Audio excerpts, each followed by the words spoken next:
Hi, my name is Katie from the blog Heart's Content Farmhouse, and today I wanted to do a video explaining how to make cold process soap at home for someone who is an absolute beginner and has no experience with this whatsoever. So we are going to go over safety tips, all the tools and ingredients you will need, and then a little bit about the science of soap making. And once we go through all that, I'm going to show you on video step by step how to make a really basic bar of soap at home.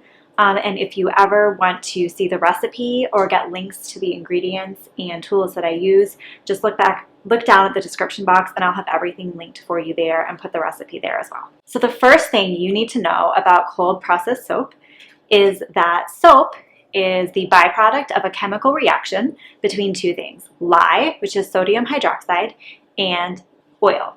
So any oil, when it combines with lye, will form soap. Anything from butter to the oils on your skin to more refined oils like coconut oil and almond oil that we're going to be using today. A third ingredient that you're going to need for every homemade bar of soap is water. That simply activates the lye in a lye solution and makes it able to combine more easily with the oils. So of course, the actual process of making it is a little bit more complicated than just mixing together lye, water, and oils. There is a process that you need to follow, and we will get into that. So I said that technically any oil can be used in soap making, and that is true. But there are three that are sort of considered the most popular, most common oils in soap making. They are coconut oil, olive oil, and palm oil. Palm oil is a little bit controversial because there are some environmental concerns. So that is something that concerns you. You're going to need to look into that yourself. I get sustainably sourced palm oil. Some people are still not comfortable with that, but that is going to be totally up to you. So coconut oil and palm oil are both solid at room temperature. This is how palm oil comes when I get it in a 7-pound bag. I buy coconut oil in bulk. So this is my coconut oil. It's way too heavy for me to pick up. It's a 5-gallon bucket and it weighed 35 pounds when it was full. When you're looking for coconut oil, make sure you look for one that is not food grade because there's going to be a huge price savings. Now, Amazon is not, when you're looking to source these oils, you really want to get them from a soap making supply store. Amazon doesn't have the best prices because most everything they carry is food grade, and that raises the prices quite a bit. Now, for the olive oil, I do just use Costco cooking olive oil, just because I don't want to have two different kinds of olive oil, but it is cheaper again to buy that from a soap making supply store and buy a non-food olive oil. So that is the oils that you will need. So I said that the three main oils are coconut, palm, and olive. We're also going to add one more in this recipe, which is we're going to add one more in this recipe, which is almond oil. It's another inexpensive oil that just helps this bar be a little bit extra moisturizing. The next important ingredient we need is lye. It is going to come in a container similar to this. You'll see that it is marked danger, corrosive, poison, and that is true. Lye is what scares a lot of people about soap making, and that's because it is poisonous. So there are a lot of safety concerns when you work with lye. We are going to get into that. What you have to know is that it's an absolutely essential ingredient. You cannot make soap without lye. If you don't, you're just going to have a pot of melted oils. Nothing is going to happen. It is 100% essential for soap making. So if you're not comfortable working with lye, soap making is not for you. And then you have optional ingredients. There are colors that you can use. There's fragrances. I'm going to do a fragrance today just so I can show you the process of adding it. We're going to skip colors just because I want this to be a very simple beginner bar and I did not want to introduce any more complications. If it's your first time, you may even want to skip the fragrance. So you have all these ingredients. And now what tools do we need to make a bar of soap? The first thing is going to be a mold. There are all different kinds of molds that you can buy. When you mix the lye water and the oils together, it's going to be basically a batter. So you have to pour it into something that's going to hold its shape. That batter is going to firm up and become a hard soap. So there's loaf molds like this, where you pour the whole thing in and then you slice it after it hardens. And then there are individual bar molds. So this is just a plain rectangle bar mold. You can also get bar molds that have designs so that when you pop your soap out, it will have like an imprint on the top. And you can get bar molds that have shapes and designs. So there's a lot of different choices. If you're just starting out, obviously the most versatile is going to be one of these. The bar molds are a little bit easier because you don't have to worry about cutting it. It's just one last step. So we will use this one today.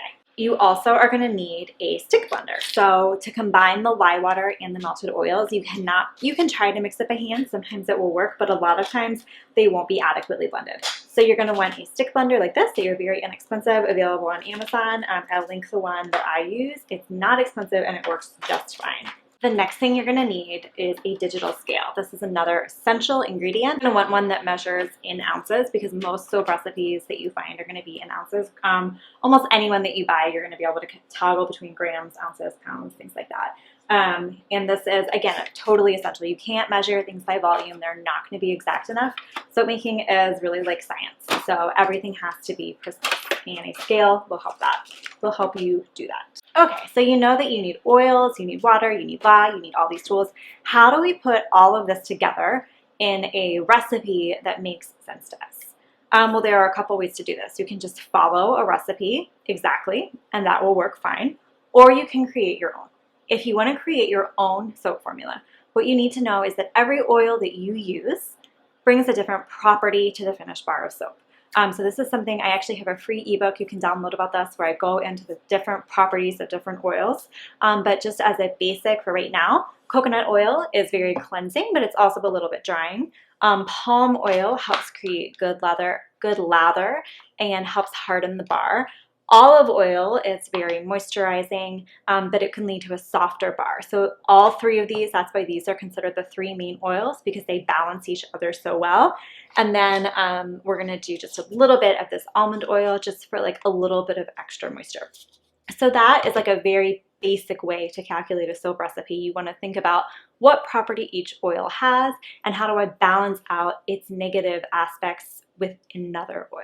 If this is confusing to you, you don't need to worry about it. You just follow the recipe and you don't have to know any of the science behind it. So we have our supplies, we have our oils, we have our recipe, and now we are ready to make it. So before we begin the process, I want to go over some safety considerations. This is something that I am very bad at and I get lots of comments about, but you have to have, so lye is a poison. It's very caustic, which is the opposite of acidic, but it's going to function basically like an acid. If it touches your skin, it will burn through it. It can also damage your countertops. I've seen it change the color. Like I have dish towels. If it touches that, it will change the color. So it's going to react with a lot of things in ways that you probably won't be happy with. So the most important thing though is if it gets in your eyes, it can cause blindness. So at the very, very least, you need to wear safety goggles. Because when you're mixing these things together, there is a high risk of them splashing. And if it gets in your eye, either as lye water, flakes of lye, or as a raw soap batter, it really can blind you. It has happened. So at the minimum, safety goggles. Another thing you're going to need are gloves. I don't even own suitable gloves for soap making.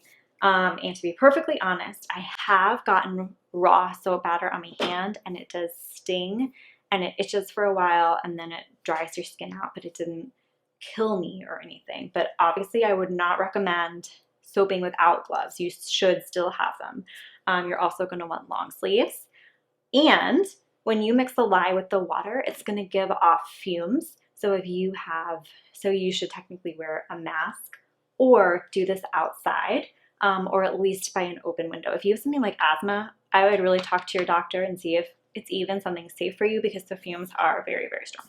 So enough talking about it. If it seems fuzzy to you now, it will all seem clearer.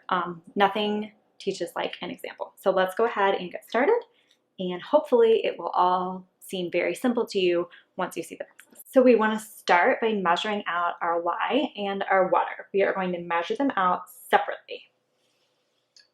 So I'm going to need a container to measure the water in. That can just be any old container because you're just measuring in it. We want 5.72 ounces of lye and we want anywhere from 10 to 15 ounces of water. Water is one ingredient in a soap recipe that is flexible. If you aren't, so you're going to get a range. Like here I got 10 to 15. I normally just go for the middle, so I'm going to go for around 12 ounces of water. So we're going to use the scale. We're going to go ahead and put this cup on the scale, and then you want to turn it on and your scale should say something like tare or 0.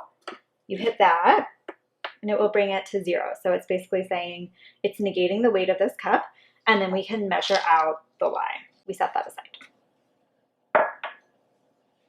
We are then going to put a separate cup on here. You're going to want to use old cups for the one that you're putting the lie in, just in case there's a trace of it after you wash it out. You don't want to be drinking that, obviously.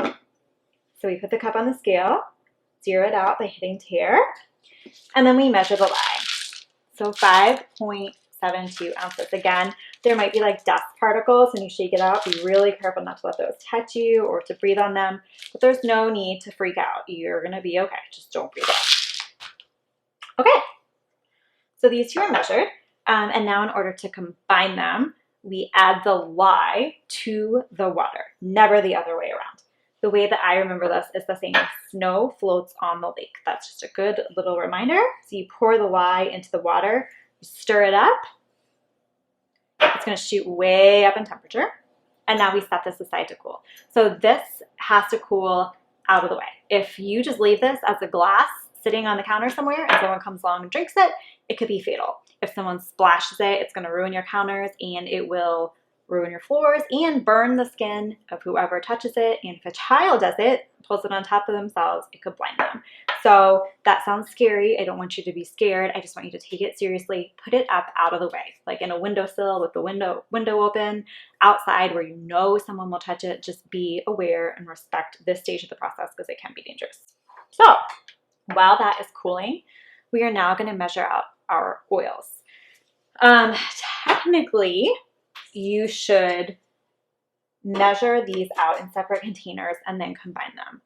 I don't do that. I just pour them right into the pot. And then after each one, I zero out my scale and start over and just go really slowly so that you don't go over.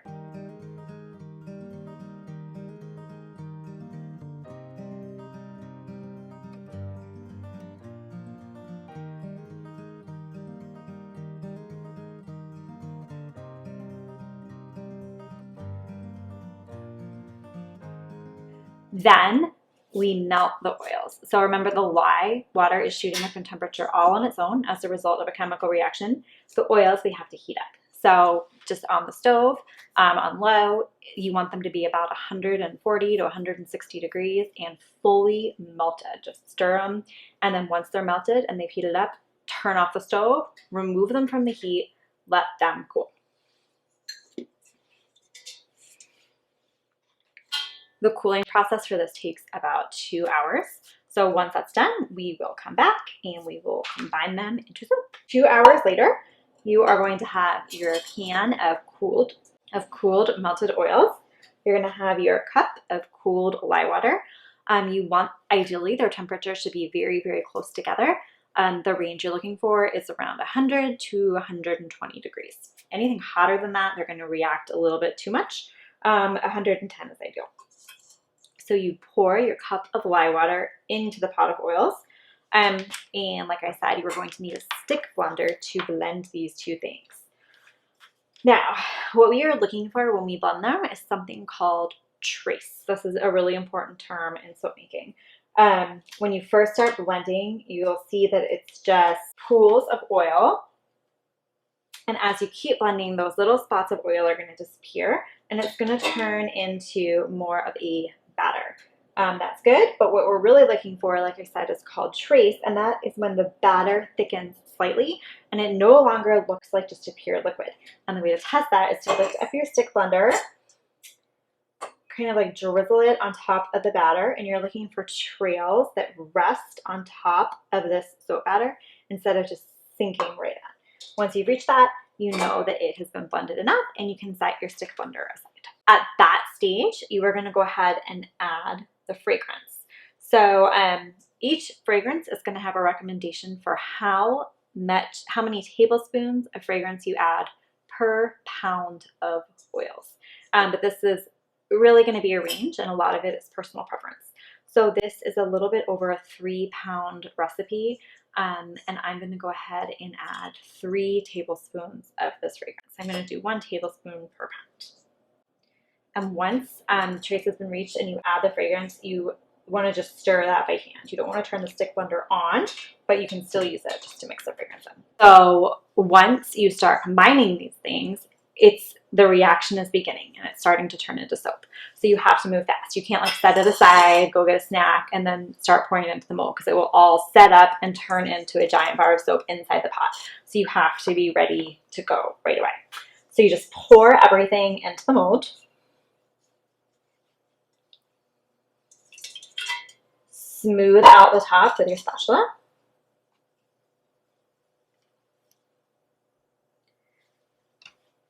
So when it's curing, you want it to be at an even heat. You don't want it to get cold, then get hot, then get cold again, because it's going to affect the finished product.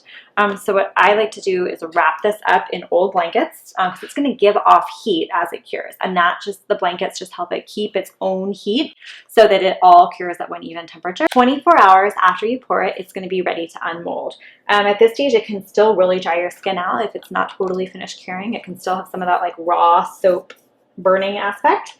You just want to pop it out of the mold, really easy, and then put it on like an old tea towel and let it dry out just in a tucked away place where it's not going to get too hot. You're going to let it cure for about 3 weeks just to make sure that the water finishes evaporating from it and that it's totally ready to go. So that is pretty much it. You can get really, really fancy with soap. You can do swirls and add fragrance and layers and embed all different kinds of things. I don't do any of that. I keep it really basic. But I hope that this helped you to see that it is not that complicated. Once you see the process, it's not that much different than, you know, baking or something like that. As long as you respect your ingredients and get the tools that you need, it's something that you can easily do at home as well. So in the description, like I said, I'm going to put the instructions, the recipe, and links to all of the supplies that I use. If you have any questions, just let me know, and I hope this was helpful for anyone who is just getting started or curious about making soap at home. So thank you so much for watching, and I hope you have a good day.